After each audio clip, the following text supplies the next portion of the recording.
The morning fog still clung to the trees in the local park, a quiet sanctuary where 80-year-old Arthur slowly made his daily rounds with his aging golden retriever, Max. Arthur walked with a heavy, rhythmic limp, his back slightly hunched under an old fleece jacket, looking like any other retiree enjoying the crisp autumn air. Max trotted beside him, his fur graying around the muzzle, wearing a thick leather harness that featured a small, tarnished metal badge jingling against his collar. To the joggers and young parents passing by, they were a forgettable pair, just an old man and an old dog moving too slowly for the fast-paced world around them. That changed when a black government SUV pulled to a sharp halt at the edge of the curb, and Major General Silas Vance stepped out, his uniform pressed and his chest heavy with the weight of multiple combat tours. The general had been heading to a high-level briefing at the nearby base, but his eyes had locked onto the duo, and his expression shifted from professional focus to utter disbelief. He ignored his waiting aides and walked straight toward Arthur, his boots clicking with authority on the paved path. As he drew closer, the general's gaze remained fixed on the small, scratched badge on Max's collar, a rare canine valorous service emblem that hadn't been issued since the most brutal days of the Vietnam War. The general stopped exactly 3 feet away, standing at rigid attention as the wind rustled the fallen leaves around them. He didn't see a frail senior, he saw a living legend.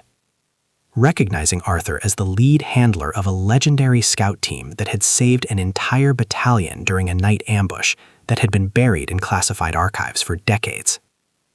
Arthur stopped, his hand resting on Max's head, and looked up with eyes that held the wisdom and the ghosts of 1,000 battlefields. Without a single word being exchanged, the general snapped a crisp, powerful salute, holding it with a level of respect usually reserved for heads of state.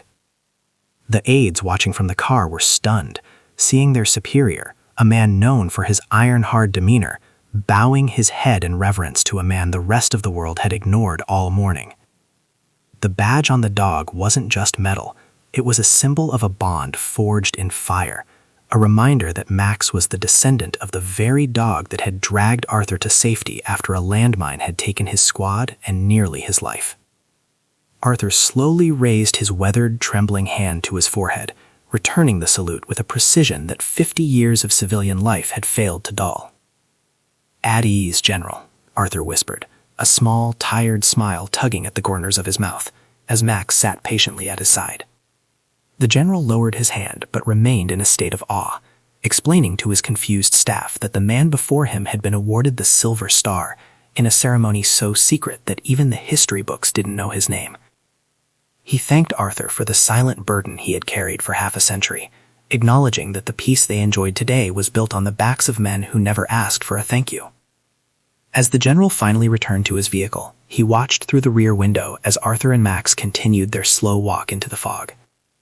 The world continued to rush past them, unaware that they had just walked past the greatest hero the park had ever seen, proving that true legends don't need a spotlight. They only need someone with the eyes to see the badge of a warrior.